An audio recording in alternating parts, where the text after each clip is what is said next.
I think it would be very damaging for Salford people. And in fact, I wrote my last column, I think, in the Advertiser on the bedroom tax. And I think it will particularly affect places like ours, because what the bedroom tax is basically saying is that if you live in a house where you get housing benefit, and you're not a pensioner, so it doesn't affect pensioners, but if you're of working age and you get housing benefit, then if you've got what they call a spare room, then your housing benefit will be reduced, I think, by £15 a week. If you've got 2 spare rooms, £27 a week. So you're going to have to find that money if you want to stay in your current property. Now, many people will have been in the current properties for, I don't know, 20, 25 years, might be where they brought the children up. So they've got a choice. They can either find the extra £15 a week, if they can, and many of them will be on pretty low pay and unable to do it, or they can move into a smaller property. Now, that might be feasible if we had a lot of one-bedroom flats in Salford. We have got hardly any one-bedroom flats other than the tower blocks, and even many of those are now taken because there's, I think, a 15,000 waiting list for social housing in the city. So people don't really have a choice either to downsize into a one-bedroom flat, and that's happening all over the country.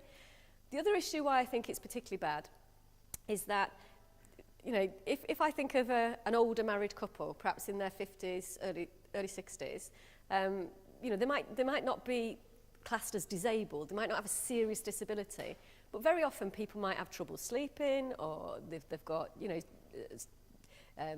difficulties in terms of how they get cared for.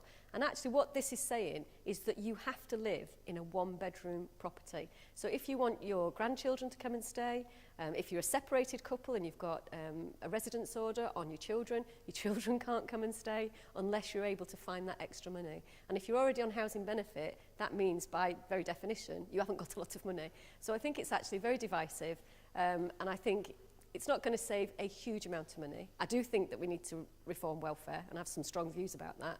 But this particular thing, I think, is quite punitive and quite cruel. And already I'm getting lots and lots of people come to my surgery who are saying to me, Hazel, I can't find the £15 a week. I don't want to move. All my friends and family are in the area. They're my support network. City West or Salix can't offer me a one-bedroom flat or a bungalow because they haven't got any. So they're between a rock and a hard place. And I actually think it's kind of mean, nasty policy, and it will be very bad for people in Salford.